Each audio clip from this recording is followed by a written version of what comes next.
while it thinks. Hello, hello, lords, ladies, and servants, and if the queen is watching.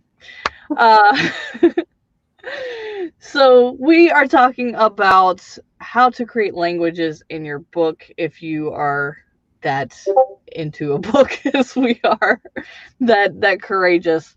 Um, I am Amber Kraft. I write paranormal romance and have an entire language for my Avon people. Want to introduce yourself? Hello, my name is Charlie. I do writing sprints and such on my channel. I also have a myriad of podcasts and books that are out.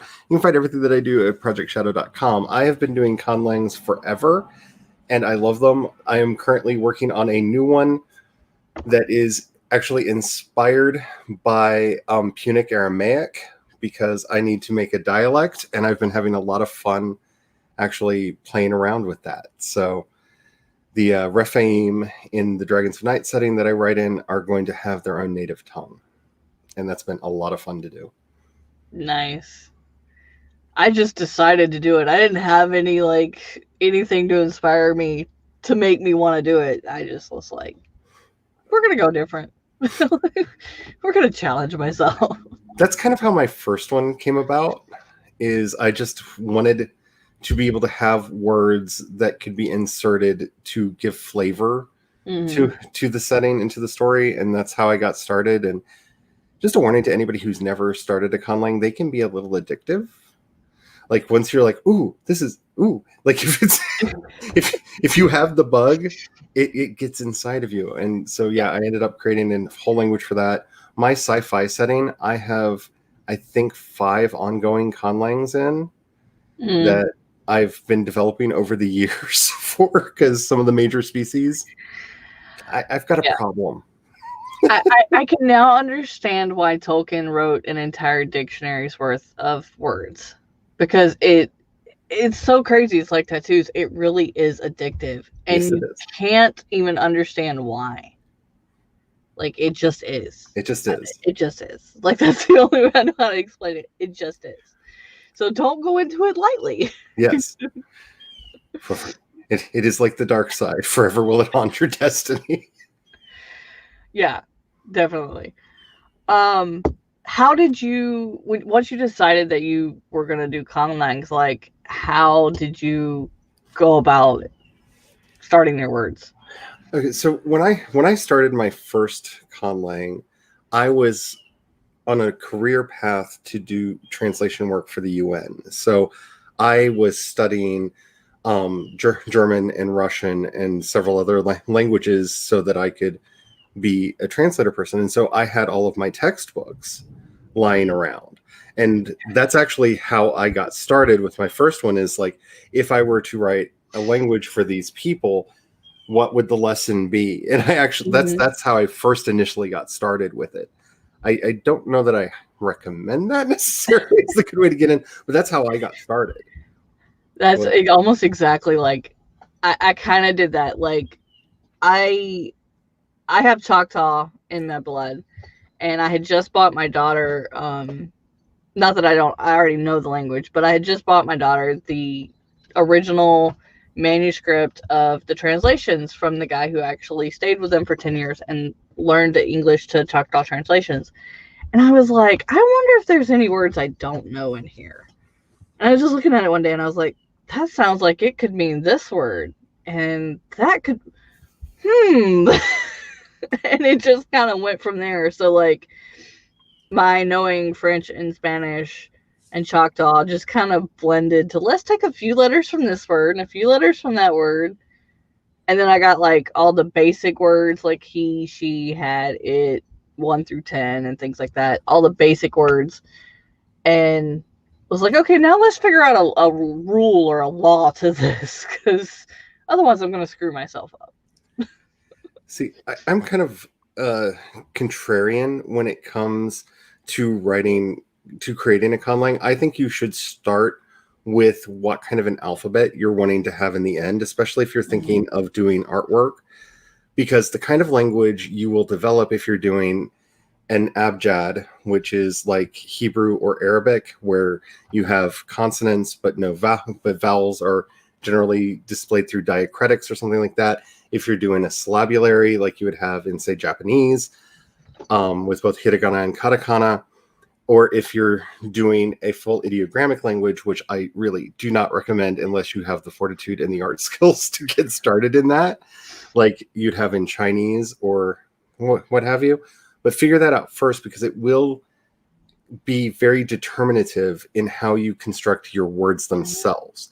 Because if you decide later that you want a syllabulary, you may have to go back and re-edit your words because the syllables that you have used may not easily fit into the syllables you want the letters to be.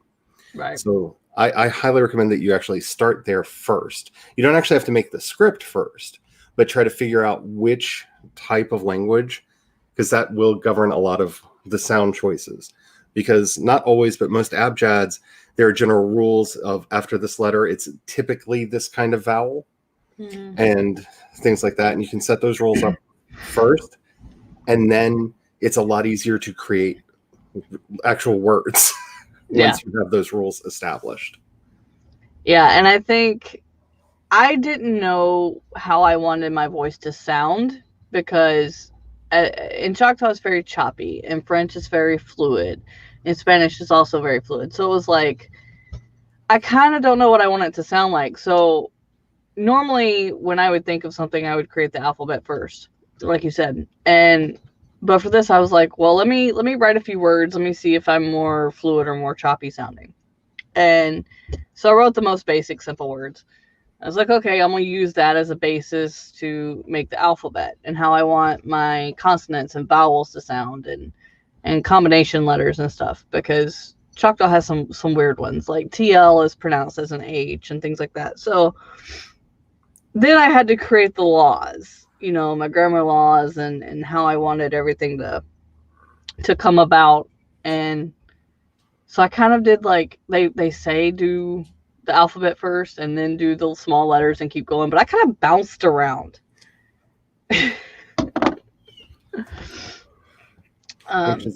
Which is a good way to do it. Yeah. I think it depends on your creative process, because like if you're more of a planner type person as a writer, you're going to be more one to follow the rules or the correct way to go about it. I was just like, I don't know how I want this to sound. And kind of like you, it was just more started as a way to give an emphasis on something and give a little bit of a flavor to these different people. And then it became like, the more I thought about it, the more stricter I got with it. And the more I went into planning mode. Let's make this a thing. And books by Adrian. I see you said you don't think you're ready for this.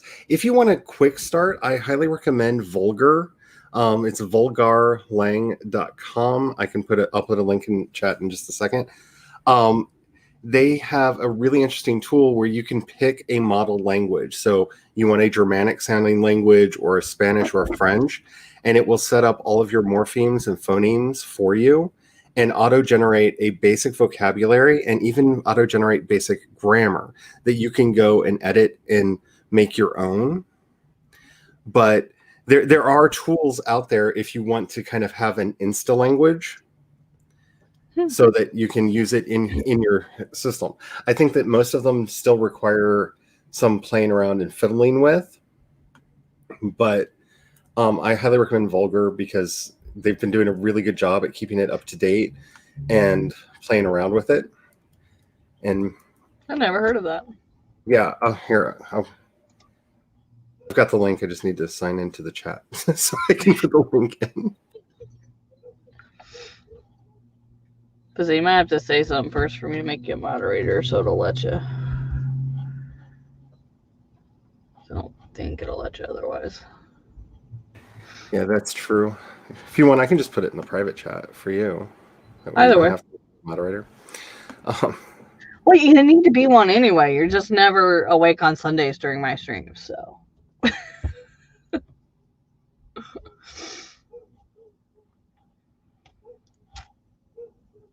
Yeah, I didn't know there was anything like that. I just kind of like I have Holel is no and Solel is yes, because I love those. I love Solel as the sun. So I was like, yeah, sun, happy. but then I like actually made words. There have over the years been some really good tools for conlanging. The one thing that I like about Vulgar is it has its own, it uses regex for scripting. So you can actually write out your rules and have it generate according to your rules. And it's a very simple scripting language to learn so that you can use it to help you actually generate words at a higher rate, especially if you're in the middle of a project and you're like, I really need to know what they would call this. If you feel that need, it's a really good tool to play with. But I said a hey in the chat over there.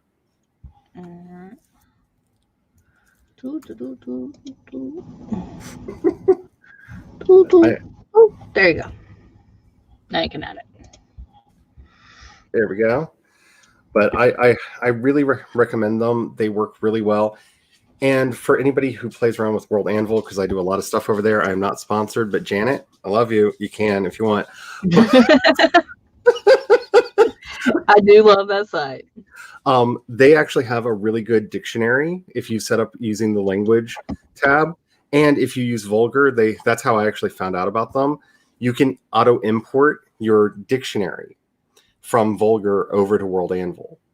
So it will automatically fill it in. Okay. So if that's a thing that you're doing, that's actually how I discovered them and started playing around with it. And it's a beautifully simple system to play with.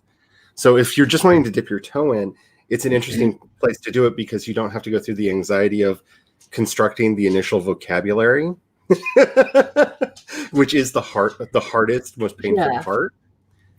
And then you can start looking into the grammar and how you want the language to work, and then start modifying it from there. But it's that's so weird because like I unpurposely, of course, but I made it so much harder for myself in the beginning because I didn't even think about looking to see if there was sites or anything like that.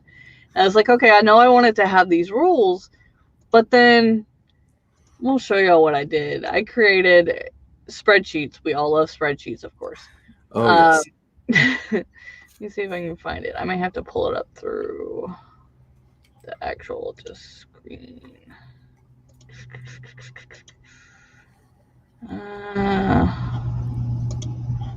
Yeah, I'll have to pull it up through Google.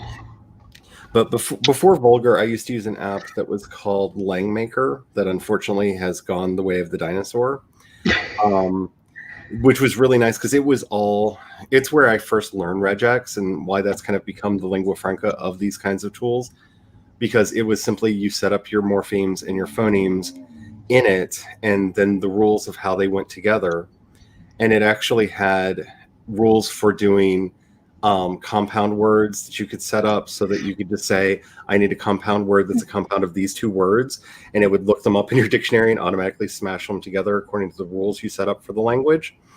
Oh, and that makes so much sense. Yes, it was magic and I love it. And it's not, I'm not that good at writing Objective-C because they did open source it when they killed it. And Objective-C is not my language, my programming language of choice. So I am looking at possibly trying to rewrite it and put it back out. That's been a project for a couple of years now, but I have to completely translate it over into a language that I like working in first, which is always hard with any kind of program. But yeah, there have been a couple of these for a while, and there are some others that are out there. The resource page actually on the Vulgar site lists several other language resources. And of course, Zombis Conlang the Conlang creation course, which is free on their site, is really good introduction to some of the different things that you can do. Well, and I know there's even on YouTube, there's the guy who created the Dothraki language and stuff like that. He tries to explain how he created it. And if you don't understand the lingo, if you don't understand what he's trying to say, then there's no way you're going to understand how to write the language. Yeah. And then it's a whole new argument when, like, after you've created this language, that's half the battle. But then if you don't know how to put it into the novel and italicize it right and, you know, tell people what the what it translates into in English, then you've just hurt your novel even more, even though you've went and spent all this time creating a language. So then you have to make sure you have that editor to come back and go, okay, this needs to be italicized, this needs to be explained. I cheated in a lot of this. This is one of the things that, like, if you like fantasy and science fiction, start going to conventions early and often. I got to hang out with Bob Orkey, who created the Klingon language shortly after he created the Klingon language. And he was giving all kinds of talks. Like, when I was like 11 years old, he was giving talks about how he created Klingon at a lot of the conventions, and got to hang out with him. And that really helped because I was already thinking about possibly conlanging at the time. And those people are out there. And if you are a conlanger, it is something that like I said, it's a disease. You become very passionate about it. And so they're very, very willing to talk about process and tools and whatnot. And so I was very, very lucky to get to meet him and learn from somebody who he got paid to do both the Klingon and the Vulcan language. Oh, nice.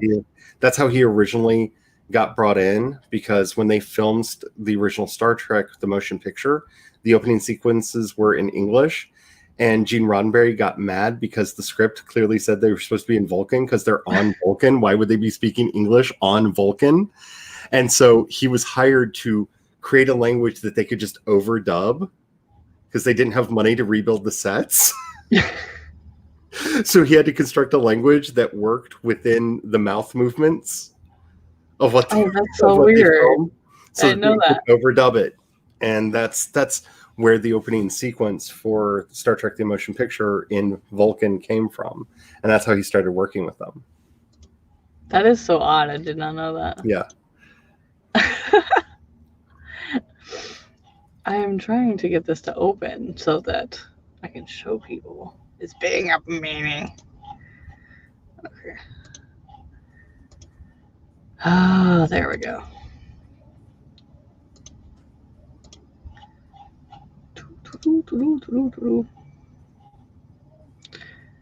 Okay.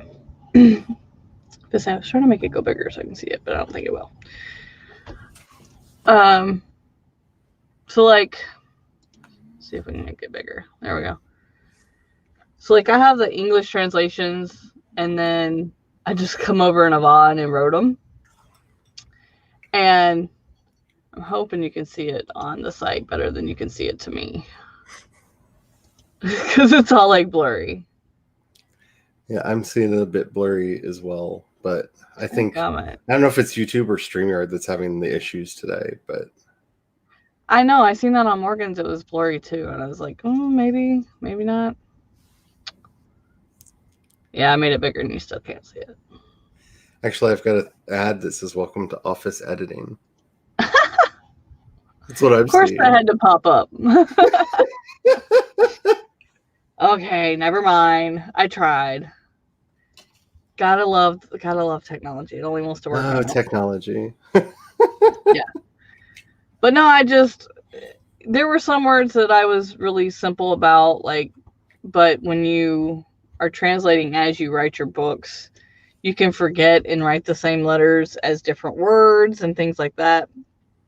And so I had to create, like, the alphabet in my language. All the vowels that we have are hard except for one. And then I made different vowels. So it sounds weird when people on here try to, like, my editors and stuff try to say the words, and I'm like, just don't. Like, I'll tell the narrator and everybody else can figure out what they want. It's going to sound weird no matter how you say it. It's fine. But the higher the ping, the clearer it is. Yeah. I am also running off my neighbor's internet, not internet, but her power. So I don't have as much power as I normally do for the internet. So that could be a thing. because our power box decided to quit working and they haven't fixed it Joy. yet. 3 days of you're gonna have to pay my neighbor's electric because we're using hers. um, but yeah, it's. I think that's the oddest thing is how addictive it is, but it Yes. really is rewarding. Yes. It's like you're creating this own thing other than a book that's going to go in a book, so it's making your book doubly creative and doubly proud. Yeah, and there's something extremely rewarding about it on two levels. One, I'm not going to speak for like all writers, but one of the things that I love about writing is learning the ins and outs of language and the rules and how they can be played with. And in a lot of ways, like conlanging is going into the matrix code. Like you can do whatever you want and start playing around with it. And then you start thinking about the psychology of the cultures that you're developing and why they would use language that way and how that would work and how that would be reinflected back into the story. Mm-hmm. And how all that plays. It's really an interesting phenomenon, especially when you start looking at some of the broader, like English is such, I don't know how to say this because it's one of those oxymorons of linguistics. English is such a grammatically simple language with an overly complex vocabulary that we take that for granted. We do a lot of things with words that most languages do use grammar for. So we construct longer sentences to be more detailed, whereas there are endings and prefixes and, all kinds of different things that you can do in other languages to carry out the same effect. And when you start learning about that, it makes you start questioning how things are going to work and how things are going to be inflected. Like the biggest lesson that I think anybody should have when you are starting to do a conlang and you start asking about gendered language, because every language has something called gender. That does not mean male, female, neutral. It is inflected that way in some languages, but other languages such as Japanese tend to have more of an animate, inanimate genders, whether something is alive or not. And that really changes how you look at a culture and how a culture interacts with the world around it.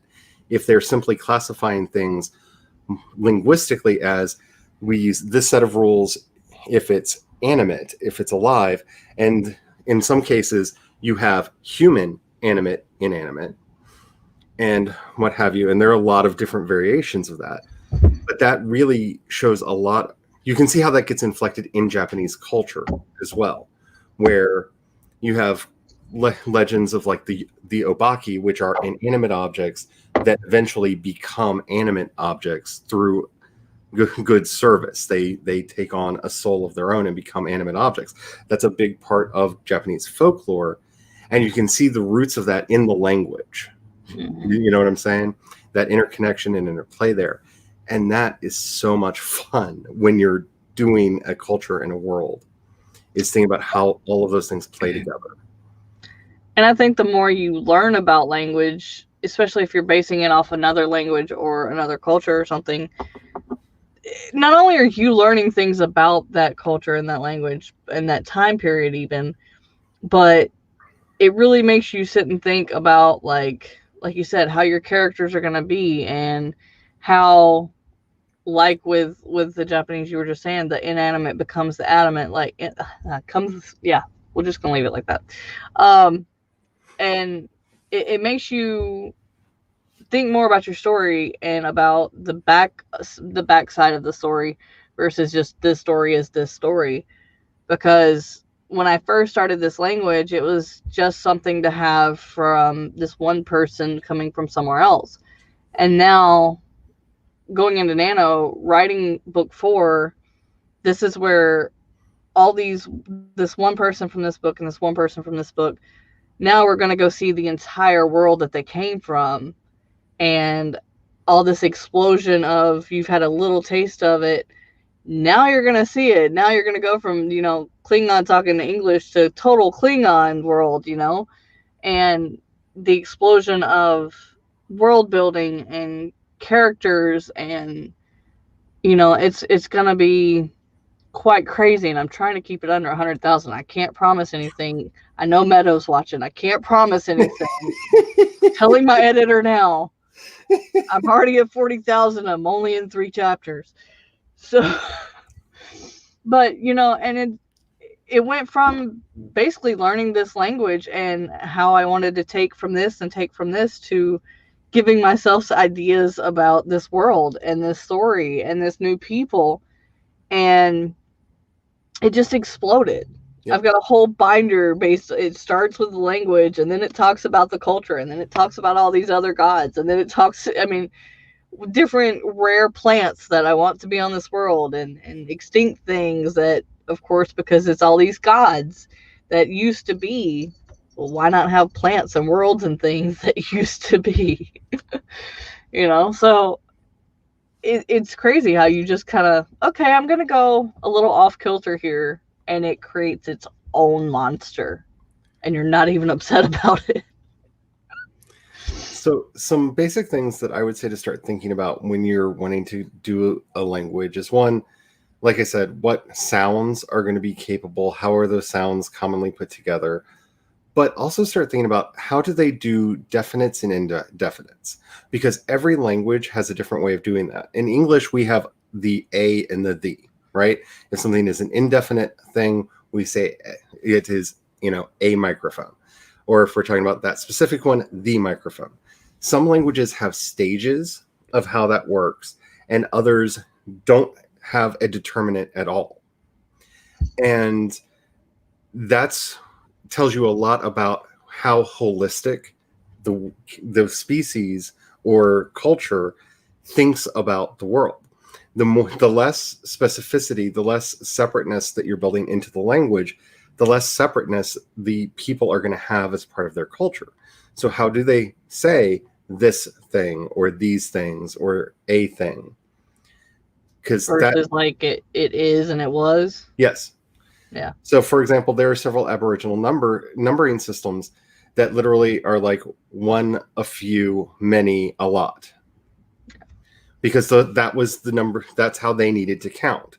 And it wasn't like, a 1, 2, 3, 4, 5, 6, 7. There's one thing. There are a few things.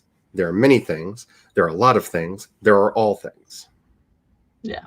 That changes how your characters are going to go into a room and evaluate danger, for example, right? Because they're not going to be looking at, oh, there's 2 guys over there or there's 3 guys over there, right? Because that may be in that few category for them. So when you start looking at how they actually start doing numbering, how are they doing counting? Because counting and numbering are 2 different things. If you don't believe me, look up Japanese number systems. Mm-hmm. Because I forgot who was saying it the other day, but I was just like shaking, just like nodding along. Yeah. Japan has a numbering system for everything. Everything. Yeah. And they're different. And right when you was that Sako? Probably. I think she's probably the only person I know that's been over there other than me, but like, yeah. It just when you think you know what you're doing, you get what? Wait, there's another one? But that tells you so much about the peoples that you're writing. Because that's how you cannot conceive of a thing that you don't have a word for it. Yeah. Because we tend to think in language. Not all of us. There are some very interesting studies about people that do not have an inner monologue and they actually think in images. And that's another interesting way to go if you're doing an ideogrammic language. But yeah, translating that into a novel kind of gets confusing. That gets really hard really fast. I've tried reading a book like that. It was really hard because you have to imagine it while you're reading it, while you're reading the imagine it. And the only time I've ever seen something like that pulled off well, I think, was the movie Arrival, where the language is so integral to the story and how it all plays out. And I don't want to do any spoilers, but if you're into conlangs, like that movie is like a masterclass in conlang mattering in the story. Yeah. I have not read the book that it's based on, but I've heard that the book is really good too. I don't know. I haven't read it. I haven't been able to find the book. Yeah. I'm sure Amazon probably has it. I haven't looked for it in a few years, but the movie really does. It makes you almost want to read the book to see how they How were do you able to.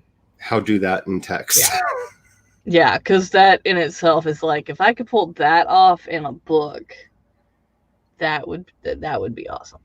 Like, but I don't know. It's not something to. I mean, you can obviously just play around with it and make your own thing up. But I think if you're wanting to do it for a novel and you're wanting to do it right, you obviously want people to go, okay, this is a lot of words. I don't want to read it.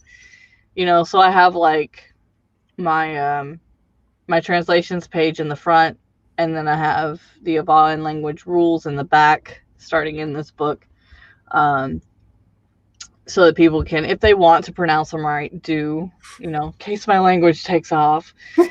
Which you never know. Just like, I'm not thinking it will, but you never know. I'm pretty sure, Martin, when he wrote his first book and had the Dothraki language in it, didn't expect, 10, 15 years later that the series would go boom. Yeah. So,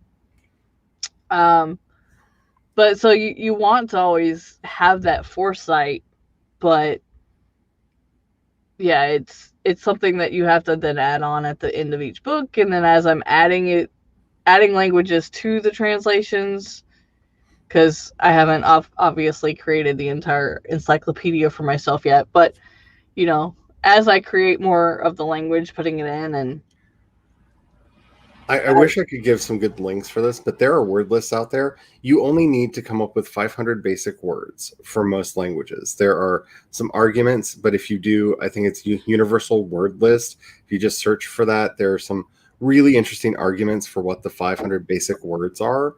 And then there are expansions on that out to 1,000 and so on.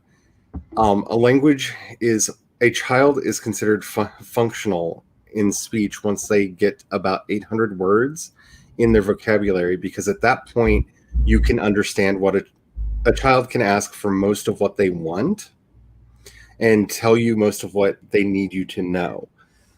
And especially if you're being very specific in your construction and only constructing the words that you need, like, you don't have to do massive word lists. right. Like English is a freakish language in the sheer volume of words that we have. And that's because, again, we've abandoned a lot of grammatical things to replace them with, well, we'll just use more words. So, yeah, a lot of languages don't actually have the large vocabularies like we do. But there are lists that are readily available out there that can help you get started on the basics. Yeah. Stuff like that. Well, mine simply started out with a phrase that the queen would say to the warrior and the warrior would say back right before they traveled. Like, it started with those 6 words, and then was like, well, since I'm creating the alphabet and I'm creating the rules, then I might as well create more words that are needed.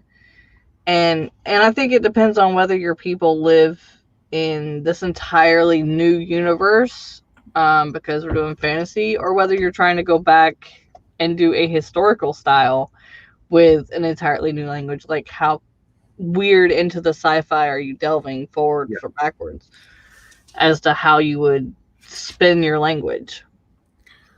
Because, in my urban fantasy, I actually have a couple, because I wanted the magic language to branch off from Old English. And so it is a lot of Old English words, some that are used as they would have been back then and others that are not. I have thought about how pronunciation would have changed, because we lost 2 letters between then and now, because English, again, pared down a lot over time. And so playing around with that, having that familiarity with the original language is helpful, but it's so fun to create that magical dialect that you can use, especially for spell writing. Like, if you're doing a fantasy setting, creating a simple conlang for crafting the magic words is a lot of fun, and I highly recommend it. Well, seeing, because my paranormal romance is based off all the gods of old. So your Greeks, your Armenians, your Egyptians, all the old gods that everyone has forgot about and considered historical, live on the Avon planet. And, well, it's not the planet, but the universe. And so I wanted to, like you said, go back into their old histories and their old languages and take from that, as well as make it its own thing. So a lot of my words are either mixtures of the two, or just like, okay, this sounds like this would mean this, and I might have to run it in through the Vulgar just to see what it comes up with, just for curiosity of what I created versus what it creates. But yeah, just slowly with every book came new words. And like with book 4, like I said, it's going to be an explosion of that. And I don't want to overrun the people, but it's like, it is an addiction. So you do want to use them. You don't want to just create them and not spread them with the world. So. And if you're really wanting to get like deep into this, I just put a link in the chat for Artifexian's channel. He does both world building and conlang videos. And when I say conlang videos, I mean deep dives. Like if you heard me say things like phoneme, and you don't know what that means, he's got an entire video to explain to you what that means. He goes through grammatical gender in, I think, a 6-part series explaining how it actually works in other languages around the world. Like, if you want a deep dive into conlangs and how actual languages work, it's fascinating. He goes through variant styles of verb declension, tense. Tense is a big thing because not every language has a present, future, past. Japanese does not have a present, future, past in the same way that we do, for example. And a lot of languages do not have that same concept of time in their language. And he really spends a lot of time going through all of the different variants that exist in the real world to give you an idea of the sheer potpourri of language styles out there. Because when you start talking about what is your language, you have to start asking, is this an agglutinative language? Is this, are you using particles? And I don't want to just throw like a lot of vocabulary out there. I'm just saying there's a lot of ways to make a word. Yeah. Because there are several languages that were that exist out there where you can create an entire sentence off of a word using grammatical affixes and stuff and prefixes to build it out, and it is an entire sentence if you were to translate it in English, but it's one word in its original language.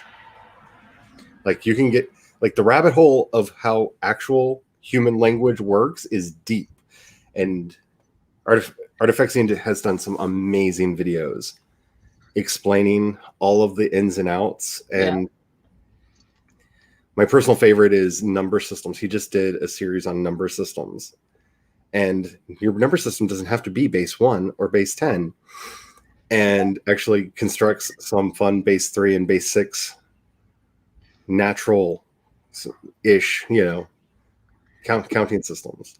Yeah, and I mean, depending on, like you said, your language, how you want it to be. Mine's very finite. I have a will, is, and was. There's no used to be. There's no a week ago. It is coming. It's here, or it was. And that's just how I wanted it to be. I didn't want to flower the words in to say, a week ago I sent him to this and that, because there is no time in a universe full of gods who have been around for millions of years, so you have to think about that in with your characters. The language I'm constructing right now, the Rephite language that I'm doing right now, the concept of time that they have is there is will, might be, is continually, or is finished. That's the tenses that exist in the language itself, which really shapes a lot about who they are, and actually came out of the cultural stuff that I'd written about them prior. But that's so much fun to actually work into how they speak and some of the weird quirks in their language, in their use of English in the stories. Yeah. When I just, you have to think about gods have been around forever, whether they went back home to where they originally were, which is Ava, or they stayed on Earth. Like, you still have to keep some balance of Earth because they were here and the characters are originally from here. but then they are this old species and they have their own, you have the Greek and the Armenian and the Egyptian. So they have their own separateness, but they have one home language. So you can't lose it all. So it's a little more confusing for myself than I meant to make it, but we do that to ourselves sometimes. yeah. And I see you're working on a base 8 number system for your world. I would highly recommend that you look into the Sumerians and the Akkadians and how they did math, because they actually had a base 60. All of their numbers were base 60. That's actually why our time is still base 60, because we inherited our time system from them, but their counting system was base 60. And it's a very different way to do numbers and to write numbers and to understand numbers. So I would look into like how the Akkadians did counting, the Sumerians, the Babylonians, and the Assyrians, because they all shared that concept of numbering. And when you see, it's not exactly the same number system that you're doing, but it's a very easy one to look at, of a very different way to count than the one that we have. Yeah, and Penumbra's saying that their series spans thousands of years, so yeah, things are going to evolve, but your base system shouldn't. Mm-hmm. It should evolve from what you create your base system of. So, and that's the thing, depending on what you're writing. I mean, you have to be able to explain that this is old world language that this person's speaking, and this is a newer evolved language. I mean, look at America, how much we've evolved from the medieval times and coming over and saying, I'm not going to do that anymore. So it's definitely, evolution is cool, but. I remember the first time I ever read anything in Middle English. I was lucky that I had a teacher who saw how interested in language I was. And that was actually what they had their doctorate in, was Middle and Old English. Oh, so nice. They brought in texts for me to look at and didn't tell me at first. They're like, oh, you like old books? Here you go. And gave me old Arthurian books about King Arthur, because they also knew I was into Knights of the Round Table, that were in Old and Middle English. And I picked them up. I was like, what language is this? And he's like, it's English. Like, no, it's not. Like, just try, you'll figure it out. And made me actually struggle through it to see, oh, I see how this is our language now. And but yeah, it's, if you haven't seen how English has changed over the years, it's I always wonder if, and since you actually spoke to him, I'm gonna ask, like, when you create a language and then you start hearing people speak it, does it aggravate you when they say it wrong? Do you feel, did he ever say like he had to like correct people? I know Mark has said that, he was lucky that at least because when he was doing the languages for Star Trek, they would have him be on set to help the actors. So the actors, he said, were the worst, because they would have rehearsed it their way and not looked at the pronunciation guide, because he would record the dialogue for them on tapes and send it to them. And he's like, and they wouldn't listen to it. And so they would come to set and not have any of it right. And I would have to correct them, and getting them to unlearn what they did was just a pain. And yeah, because he was the thing that upset him the most is when he actually created like the Klingon language, that he named their homeworld. Like, that was one of the words that he created for them. And then they created a word in the show that can't happen. There is no way to do a KR sound in Klingon. So Kronos cannot happen. Their homeworld cannot be named Kronos. And he was like, the fact that the writers never consulted us, that he complained about all the time. It's like, we have this resource here. So if you need to create a Klingon word or name, it's really easy, because all the rules are there. Here's all the letters. Here's how they work together. You can make one that works, but no, they don't pay attention. They just do whatever they want. Call him. Yeah, and then I have to grandfather it in for the next edition of the language book. Like that's something that he complained about a lot. But I was part of a Klingon LARPing group at the time, and we worked really hard to pronounce things as best as we could. And he loved that, because he really does love language. And anytime anybody spoke correctly to him, like he would just light up like a proud papa, just like, you did it right, like, yay. Like, I had to ask because since you had met him, like, that's just speaking with my editors. Like, I've never had anybody actually try to say any of my words yet because there's just a couple, but just speaking to the editors, and they're like, they'll say something and I'm just like, okay, it's actually this, like, but I haven't, in the first book, I didn't have all of my rules laid out fully, so like I didn't put them in the book. And so I can't complain when it's spoken about wrong because I never told you. But now we got this rule system and we're going to throw it in the end of the book. That to me is what supplementary materials are all about, because I live for the day that either I have the strength to do it or somebody just magically does it for me. And I see like one of my conlangs in like Duolingo, like Klingon and Valerian and Dothraki are, because somebody took the time to do that. That's to me, that's the ultimate success of a conlang, is when people want to not only just play around with the words, but actually speak it and use it. And it's so rare. It's so rare. Like, there's so few languages that we see that with. Well, and I got lucky that my daughter actually would try to speak it with me to make sure that it sounded right, and we would try to, we already know 2 languages, English and Choctaw. Let's try to learn my own language and figure that out. And it was like, okay, he left. Charlie, go bye-bye. Maybe. There we go. What's your phone? My StreamYard did a thing. I'm looking at it and I'm just like, why did everything go black? Let's try this again. But no, what I was saying was like, me and my daughter actually, once I got enough words, would try to have conversations in my language to make sure it sounded right and that I didn't need to change another rule. So I think that helps. Like, if you actually want to go the route of creating languages, like, you're going to sound very weird speaking it because you're going to go from English words you haven't created yet. But it really does help you realize, kind of like reading aloud when you're editing, what does not, to the ear, sound correct.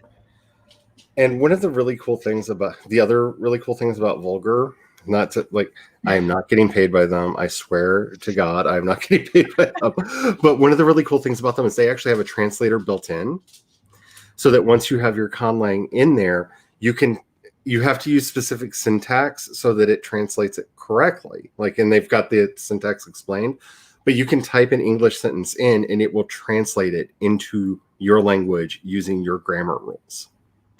I think you seriously need, to be sponsored by this site. You're making me love it right now.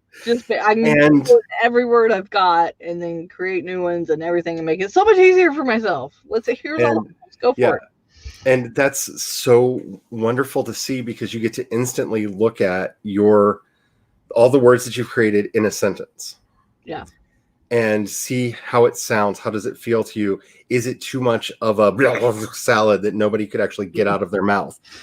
Because that to me is like the first rule. And like, I love that you were saying that you did that, because the first rule of conlanging is say it out loud. Yeah. Well, I feel like when you say one word, you don't really get the sentence. But like, one of the things my warriors say to each other is, "May the stars guide you." And that's their parting greeting. So like, that was the first thing I said out loud, and it was like, okay, that word sounds garbled. Okay, that just doesn't flow right. And now it's just simple, so metas bistra sounds fine. So. And it sounds like something that would be said. Yeah. Yeah. So when you're creating languages, you don't want to go Don't randomly hit keys. I've seen that before. That's awful. Yes. I'm going to put one more link into the chat. This is a link to Omniglot. If you do not know this website, this is basically a catalog of all existing scripts that have been used in the world to write languages. It is broken up by language group. It is broken up by style of script. And they actually have some constructed alphabets in here as well, including my beloved Shavian, which if we were smart as an English speaker, we would have stopped using the horrible Roman letters that we inherited and started using it because it's one of the few things George Bernard Shaw was right about. I'm sorry, but I have opinions. But it has some very interesting scripts in there because constructed language and constructed alphabets have been a thing for a long time. One of the more interesting passages in there, and they have links to resources where you can learn more, is like Deseret, which was an actual alternate script that was developed by the Mormon settlers as they moved west to simplify the spelling of English, which I did not know was a thing until I started looking into it. There's some interesting things in there, like how the Cherokee alphabet came about, because they were very interested in assimilating and showing their culture off. And so they went, oh, alphabets. And one was constructed, vocabulary lessons were started. Like they started printing papers in their native language really early on. And all of that history is in there. So depending on the type of language that you're wanting to do, you can see real world examples, as well as a lot of very interesting constructed examples of languages and alphabets in there. And one of my personal favorite sections is the alternate scripts, which is proposed alternate scripts for various languages that have come up over time and how they work and how they function and everything. When you're thinking about how you want your alphabet to work, I love just perusing the site and seeing here's how it's been done in reality and how other people have played around with doing it. True. Yeah. It's definitely, the more help you can get, the better. Yep. Before I forget to do it, because I keep looking at it saying I'm going to do it, but I got to figure out what time my end time was. So I was trying to figure out how to make it work into the languages, but it's just not gonna. So, so the hint for my stream, and I'm gonna put it in the description below too, but is I saw a carriage leave full of luggage right before the alarm was sounded. If you're making your timeline and following along. Ooh. We'll put that in the little scrolling thing. I said I was going to do it earlier, and then you popped out. So I was like, I need to do this. And then, boom, you go bye-bye. My internet's been fun today. And I'm just like, yay, it's like the day I'm supposed to be doing a bunch of streams. Yay! Thank you, internet company. That every time I call you, you just put me on hold with the thing saying, thank you for using our reliable internet service. And I'm just like, if it was reliable, I would not be talking to you right now. Pretty much. Yeah. Well, that's my thing with our internet, or not our internet. I keep saying internet because it's usually what goes out. Our power right now is, the guy came to look at it and he goes, when was this area created? And I was like, I don't know. They created it like 2 years ago. He goes, your box is like 10 years old. I'm like, the hell? Okay, can you like fix it? He goes, no, we're gonna have to get a whole new box. I'm like, okay, how long is that gonna take? He's like, well, we can move you to a new spot. I'm like, do you realize we live here full time? We would have to move a shed outside. I would have to call a neighbor to come use their truck because I got my mom to move this camper up here for me. Like, no, just come fix the box. It can't be that hard. I can do it myself. And I think you just gave yourself away as being part of the conlang community, because every conlanger I know is obsessed with Quechua. Every conlanger I know is obsessed with Quechua. It is such an interesting language to look at. And by the way, I can't remember her name, but I'll try to find it.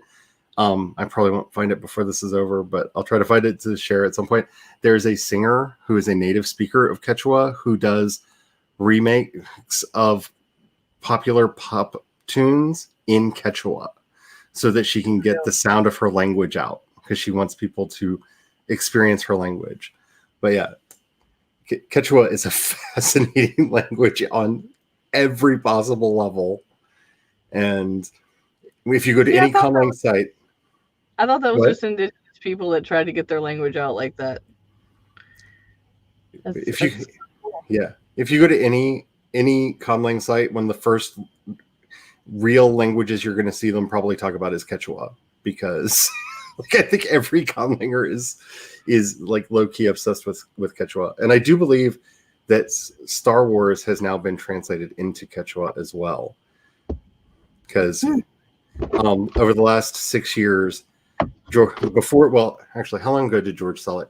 It started before George sold everything to Disney. He wanted it available in every indigenous language in the Americas.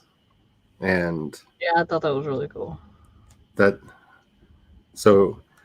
bring that up because that's a movie that a lot of people know by heart, that if you want to hear what a language sounds like, you already know what's being said, and you can just switch the vocal track over and hear what that language actually sounds like. Never thought about that. Yeah, I like listening to different types of music, which is kind of weird to people, but like, as long as the music sounds good, I will listen to it. So like, I've got all kinds of different native country stuff and like weird music like Bollywood and Incan and different Bollywood music. Yeah, I work out to it. I love it. You can't get mad. You can't be mad or stay mad if you're listening to Bollywood music. Nope. Like, I don't know why. You just can't. It's so like uplifting and but so, and I have a fondness for Japanese metal. Dude, that's why I like it so much. We have such weird but awesome taste because it's so diversified. Yep. That we understand. Like, I couldn't speak Klingon to you. It was never, Star Trek was never my thing. But, you know, you want to learn a language, create a language together, I'm all for it. We'll speak it, we'll write it out, whatever. Yep. It's simple, it's easy. But yeah, that's cool you have so many sites that you know. Like, I've been doing it 2 years and I'm hooked, but I've never even, I just go head straight into it. I know other people have probably done it, but I don't want to copy them, so I'm just gonna go like. So for anybody who really wants to dig in, there's the Conlang Construction Kit, which is free online, that goes through like, here's some steps that you may want to follow. They also published a book by the same name that is much more in depth if that's something that you're interested in. The Artifactsian channel that I put into the chat earlier is really good for like deep dive resources. So is a channel called Xidnaf, which is XIDNAF on the YouTubes, but they have not put out a video in a while, which is really funny because he keeps making jokes about that on Twitter. Like, eventually, yeah, more's coming, eventually. You're in quarantine. What else are you gonna do? So, but there's a lot of good resources there. Just start talking to people. Like I'm not going to speak for Amber, but like, talk to me. Like, conlangers tend to clump together and know where other conlangers are. Like, eventually it will happen. Like, there's a certain specific gravity that we get attracted into the same room. Like, it will happen. So. And like I said, it's just, you know, like a few words here or there, a few sentences here or there to introduce the language in books 1, 2, and 3. But in 3, you actually meet the prince that's been long missing, and so he knows nothing but his native language at first, and so you get like kind of a little bit of a splash instead of a dip in, so that come book 4, you're like, okay, I know some of these words. I know I do. Because I want people to be like, okay, this is just too much. I'm done. But if you've read 1, 2, and 3, then obviously, hopefully, you like the books enough that you're gonna be around for it. But if that's the first one you pick up, I don't want people to go, crap. I know that feeling. Yeah, because it is a series, but it is a standalone series. So it's like, you pick up book 4 first, you're in trouble. Hopefully I'll downplay some of that, Fernando, but my editors are gonna love to hate me come next year. Because they're working on book 3 in January, so probably the January next year, they're gonna be like, yeah, we don't like you. We quit. I feel like that with like so many of the things I do. Like you're speaking my soul onto the stream right now. We'll have to commiserate together when they're hating me.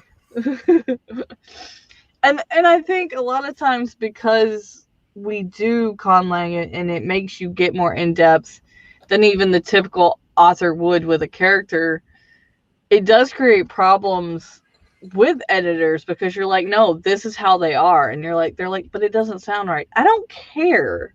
Like, this is how they are. It kind of has to be this way. Yeah. You're thinking world terms. I'm thinking another world. Mm-hmm.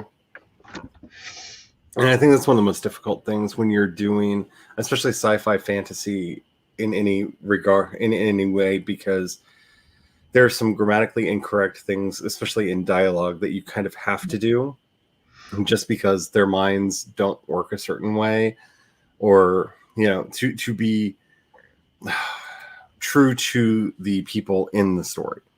Mm-hmm. And yeah, that can be a fight sometimes, like just internally. Like, they would be much more easy to understand if only. Only. Which I think is weird because, and I'm not trying to start a fight on this stream, I'm just going to mention it. We were talking pet peeves on Cash's stream on Thursday, and I mentioned that I hate the term these ones, those ones, and them ones in writing because it's just a double negative. I know it's something that has become a thing, but I hate it because it's a double negative. And people were taking it as I hated it because it wasn't, you know, it's dialogue. It's, and they were trying to say, oh, well, you'd hate my work because I'm Southern. No, honey, I'm Southern too. Okay, you'd hate my work because it talks, you know, and it just went into all kinds of things like I would hate their language because of this and that. And it's like, I did not say this made sense, but because I make languages and I make my own rules, for whatever reason, this particular one is irking me.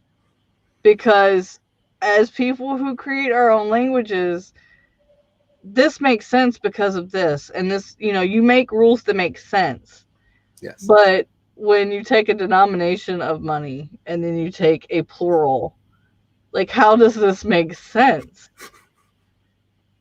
And it's like how every now and then I just break down because pence is the plural of penny, and it upsets me when I see pennies. I mean, I know we use pennies, like that's Right. That's American English, like I get it, but you're really doing that word wrong. That's not the plural of that word. It's not. It's one penny, 2 pence. And I'm not even an editor, but like there's always going to be something as an author, as an editor, as a creative. But when you throw a conlang on top of that, I feel like you're embracing all 4 of those. Oh, yeah. And so it just, there's always that one word. Yep. Like, it just, like you said, pence, pennies. Them ones and ones. I break down on that one every now and then just because I don't know why it bothers me as much as it bothers me. But exactly, it's kind of like being addicted to doing this. You can't explain it. There's no context because somebody's like, you really need to figure out what's making you hate that. And I'm like, nothing. It just does. It doesn't have to have a reason. Y'all are throwing stuff into stuff that I just hate the 2 words together. It sounds dumb to me. Sorry. It's because I study history of languages. I study old world. I study, you know, rules of languages. And that's not a rule that makes sense. And I speaking of studying old languages, I miss having a subscription to the OED, like getting to see the usage of words over time.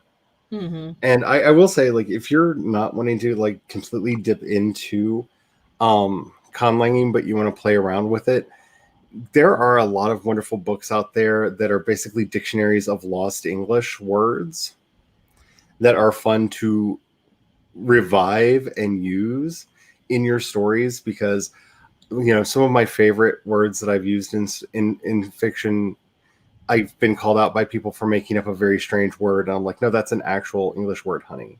Like, that's a real English word. We just don't use it anymore, but that's a real word. Because if you write fantasy at all, someone will call you out on the words because that's just the nature of the beast. And it's so fun to be like, actually, that word's in the dictionary. Because every now and then, to have a bit of just fun about it. Well, and I will say this, because you said that.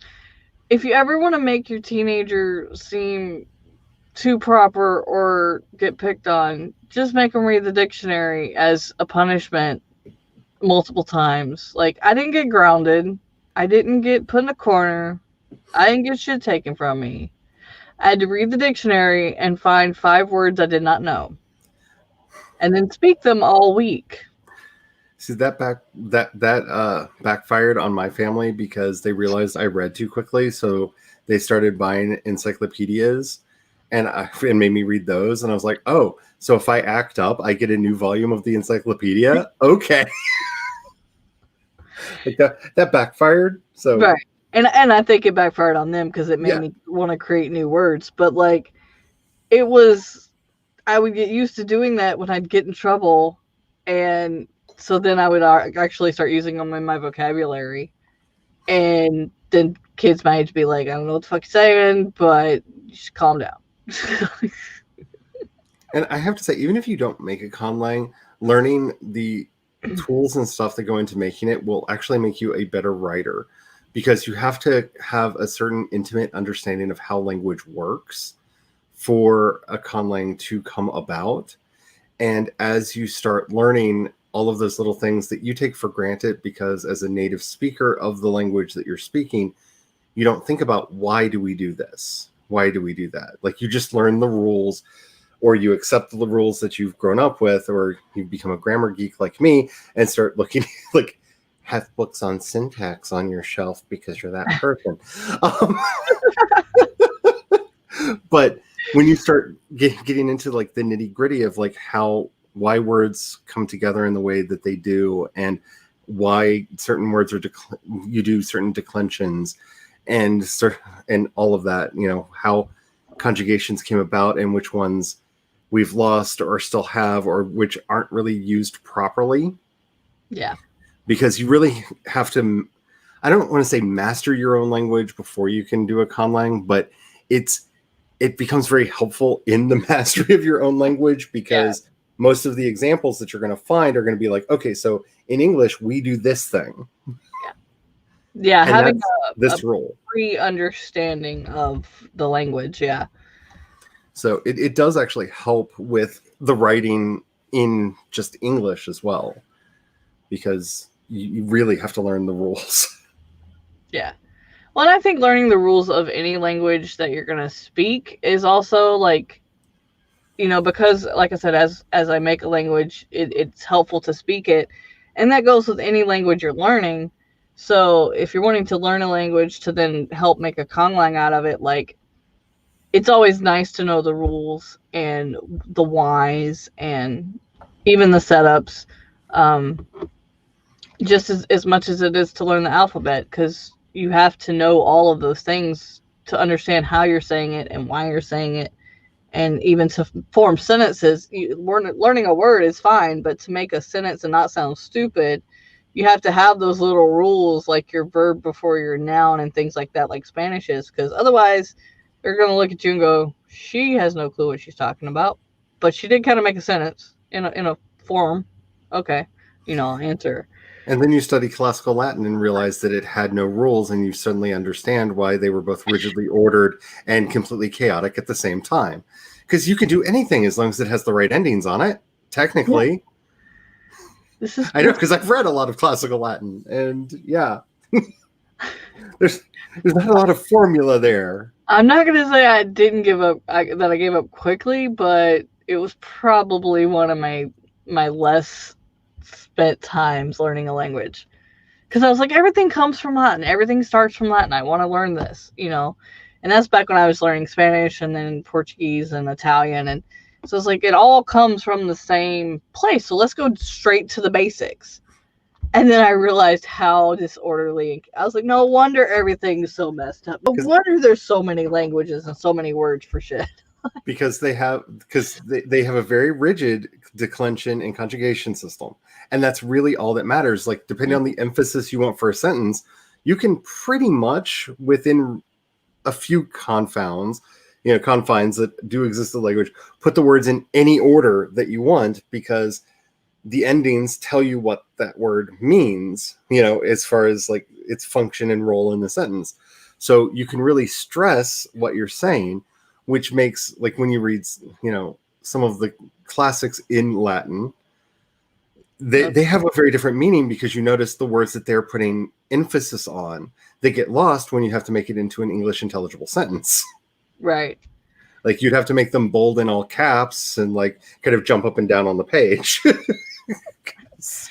And I don't know why, but any of those, when you see like on Facebook or Instagram or whatever, where people make the jokes about the punctuation being in the wrong place, I always jump back to Latin when I see those, like, in my head. I'm like, yeah, that you have no idea how long that's been going on, because it really does matter where you're putting your commas and your apostrophes and your, yeah. And the other thing to think about when you're doing a conlang, like, if you really want to just destroy people's minds, Latin has a system of understood abbreviations that you can write entire sentences by just saying the first letters of the word. And it's just understood that if those letters in that order, that's these words. Yeah. And they're not like always common sentences. Like, Senatus Populusque Romanos, which most people know, the SP, RQ, QR, the Senate and the Roman people, which was on the standards. Most people know that. But there were a lot of phrases and that could be shorthanded. And most names were shorthanded in letters because everybody was a Gaius. So you see a lot of G's running around in Rome. Because I always wonder if that's where the joke came from. Yeah, you just didn't have to say it. You didn't have to say it. Like, oh, your name starts with a G. You're a Gaius. Okay, hi, Gaius. Yeah. But it gets really fun to read, like, when you're looking at old inscriptions, because you're like, that looks like a jumble of letters. And sometimes, yes, it is. It's just a jumble of letters that you're just expected to culturally know, because they're in that order. They mean this thing.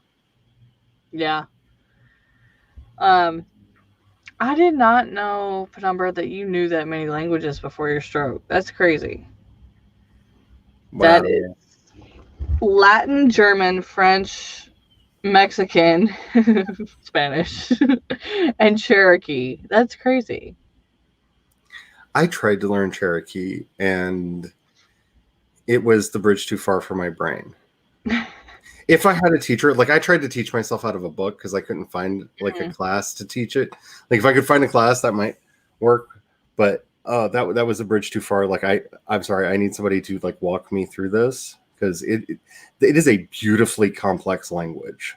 Yeah, it is a beautifully complex language, but it is not a simple language. Well, like, even you would think, me knowing Choctaw, I would be able to go to any other native, and even then, it's still not easy, because for anybody who wasn't born speaking English, it is hard already for you to, like, you don't think in English, so you always have to translate your head anyway. So then for you to then know a language, and that's your birth language, and then to try to translate into something else, you're going 3 different ways, because that's the way you were raised. Mm-hmm. And yeah, my grandma always spoke Choctaw to me, and my mother never did. So I had to do both. And so then learning Spanish in school and because it was Spanish or Latin, and I'm like, well, I live in Texas, so Spanish makes more sense. Um, so then the more languages you learn, you would think it would become easier, but it's just like cramming more into your brain, and the rules in themselves get confusing and muddled together. And I don't know, because I've talked to some people who speak more than one language that have not had this issue, and some that have. I've noticed that the languages I know have become emotionally salient in my mind, that when I get really angry, I will just slide into German. I don't realize that I've done it. It's just, that is the language of choice there.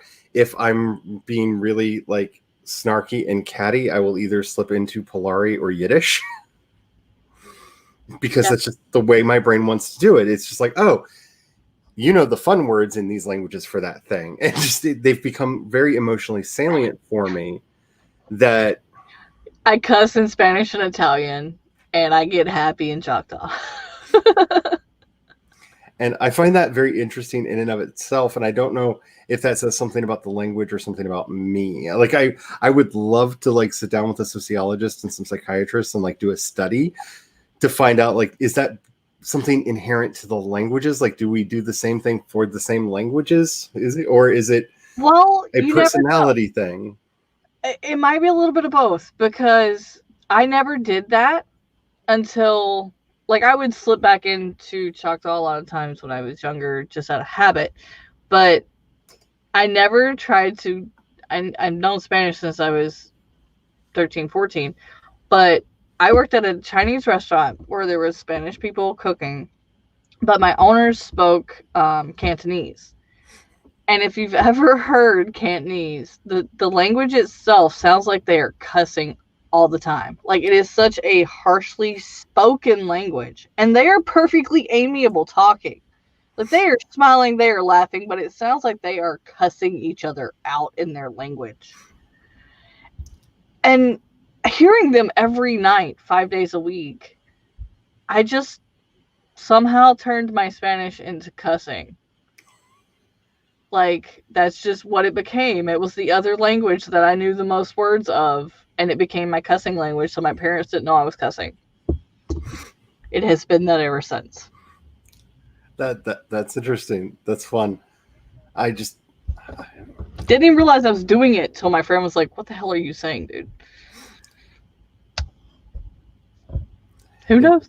Who knows? Who knows? It's Oh, you tried Zuni and Navajo, but couldn't. That's interesting. I would like to learn more native languages. I think that, I don't know. I think that we should, as a country, know more about the peoples that we pushed out of the lands that we're in. Like, we should learn the full history of the country, because that's something that I'm very glad that I grew up around, because I live in the middle of the former Mississippian culture, and so we have a lot of stuff around here. And unfortunately, because of our Eurocentric mindset, if there's not a ruin, no ruins didn't happen. And I think we need to get over that. I'm just saying, like, I think we need to really focus more on that. Well, and because you're at the beginning of where the Trail of Tears happened, like, there's more history than even you probably know. Just because there is those that went and those that didn't. History likes to say one thing, but it's actually another. And unfortunately, I've passed that along to my daughter. She hates it when history tells Indigenous people's stories wrong. And she tries to tell her teachers that it is wrong, which has gotten her into a few arguments and me getting called. But they see where she gets it from, and then they just shut up. So, but I mean, that's just the part of being a different culture and speaking a different language, I think. And I know we kind of got off topic, but we didn't, because that all reflects in this culture that you then create. Because you're not creating just a language, you're creating an entire peoples. Yes. That's actually why I started creating the Rephaite language, because the whole point of them is they lost their homelands thousands of years ago, and they've lived in diaspora all around the world. And the more I thought about that, I was like, why haven't I made a conlang for them? Like, they want to preserve their culture. They would, part of that would be preserving their language. Yeah. And it was such a glaring hole in the world building that I had been doing for the setting that I face palmed to the point where I kind of gave myself a headache. It was one of those, moments. And, because we forget how much that means, and conlangs are important in other ways too. Like, as somebody who grew up in the queer community, there's a lot of language that we had because we had to find ways to communicate where people didn't know we were talking to each other. And so when you're thinking about conlangs, you shouldn't just be thinking about like this ethnic group or this species or something like that. There could be secret societies that have to come up with their own code languages. I mean, that's, Polari was used, for example, in the queer community for a very long time. And it's kind of a pidgin of about 6 different languages that got mixed together on the docks. But it was adopted because nobody thought twice if they heard you saying it. But we could say things to each other in front of other people without getting in, without risking as much. And so there are a lot of reasons you may want a conlang in your setting other than just because it's the culture, it's the language of that of that specific people group. When you think about it, Catholicism has a language to it. It's not just the religion. There are words that are used very specifically. Same with Mormonism, any religion. Mm-hmm. I, as somebody who studies religions almost obsessively, that the way a Methodist says the words Heavenly Father is different than the way a Catholic says that word, and different than the way the Mormon says that word. That is conlanging. That's conlanging too, is realizing that they're using the same words that everybody else is using, but differently. Yeah, it's the different dialect in the conlang. Yeah. And so you can do that even with English if you don't want to create a specific language. You may have a people group in your story that would use English, but use different meanings for the words that only they understood. Right. And that's a very common thing. That's not just a code. Like, there are whole pidgins and dialects of English that have come about for that express purpose. So it'd be remiss if you didn't mention at least that, because I think so many people, when they think about conlanging, they think of like, oh, well, all of, we're doing a people group as far as like, a full ethnicity or something like that. But there are other reasons for language to come about. And then there are trade languages. If you really want to have fun with a conlang, think about what a trade language would look like in your setting, because it should be a horrible mishmash of all kinds of different words coming together. So this is very true. I remember and it happens even today, quite honestly. If you go down to any port or any docks, you will hear so many different languages going on that spend an hour there, and you could very well find your own language without needing the help of anything online. There is a South Asian dialect of English that has started developing because for trade purposes, everyone's trying to speak some form of English because that is kind of the international language. But it has started picking up certain words from Thai and Hindi and various, from Mandarin and Cantonese. And it's becoming a very interesting thing in and of itself, and has started developing a culture around it and music of its own. So there's some very interesting things that you can do with language that aren't just like writing your own, Quinta and Sindarin. Yeah. I was trying to figure out who comes after us. I know we're good till 4:30. The next panel is Glory, and that's going to be food, medicine, and in world building. Yeah, but what time? That's starting in 32 minutes. So. Okay. All right, because I didn't want to go over, and I wanted everybody to have time, and I think you're on her panel too. Yeah, I'm on that panel too. So I need a break. Originally, I was like, I'm going to be on every panel. I can talk about this. And then, like I said, I told Haley, as I got sicker, I was just like, this is just take me out. Like, I'll be in whatever I feel good enough for. Yeah, I kind of accidentally did. Yeah. I didn't realize until I was like looking at my messages and went, oh, I'm on a lot today. Okay. I think mostly because I don't normally write on Sundays. I work on Saturdays and not on Sundays. After my stream, I go do the family thing.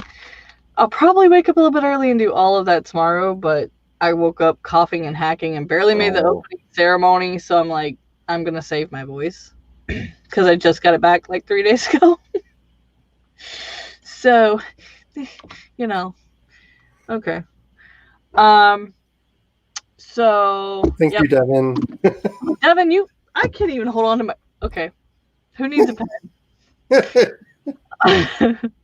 Devin, I will say, has been on point on all the streams going to the next stream. Yep. So I greatly appreciate that. Why did I ever doubt you needing a wrench? Gosh. Okay. Well, you will be over on the next stream. But you want to go ahead and give your outro? Sure, I could do that. Hello, my name is Charlie. I write under the name of C.E. Dorset. I do streams here on the YouTubes on Wednesdays and Fridays. And Friday we specialize in fan fiction, though you can work on anything that you want because I think writing should be fun. And sometimes we get so lost in our own personal projects that we forget to have fun with it. And so I wanted to start writing fan fiction again to reconnect with my just sheer love of writing. I do multiple podcasts. The two newest ones, and the one that you all would probably be most interested in, is my podcast, Myth Weaving, which should be available everywhere. If it's not, please tell me because they lied to me and I need to go yell at them. I had that problem last week. I was like, wait, you can't find me here? Why? Yeah, because I've gotten my confirmation emails of, yes, you're in. And yeah, sometimes you need to be like, hello. So, hello. But if you're interested in world building, earlier this year I did a what I called World Building 101 and a World Building 201, where we went in deep into building a world from scratch. I moved all of those episodes over to that podcast, so they're all easy to find in one place. So there's a lot of world building content there, and yeah, you can find links to everything that I do over at projectshadow.com. And I'm just happy to be here. All right, guys, and you know me, I'm Amber Craft. I write paranormal romance. Now, technically, Unknown Love is still available on Amazon in ebook and paperback form, but we're not really promoting that because the new cover is soon to come up. But yeah, so you can find me on all my links down below on YouTube and Instagram and all of that. I've got a video coming out soon. I am now a YouTube influencer for some, or not YouTube, Instagram. Jesus, words. Told you I have no mind today. An Instagram influencer. So I will be getting a percentage off for you guys on something. And then I have my podcast, The Afterthought, once a month for now. Twice starting January over on, I know for a fact it's on, because you said that. I know for a fact it's on Buzzsprout, Stitcher, and Apple. I'm trying to get it on all the other places, but they take a while. So, yeah, thank you for joining this panel. If you have any questions on conlangs and any of the weird words you might not have understand that Charlie said, he has his links that he put in, as well as you can come bug us at any point. So, we will see you guys in the next panel or sprint or wherever you can jump in and have fun. So see you guys. Happy writing. Happy writing.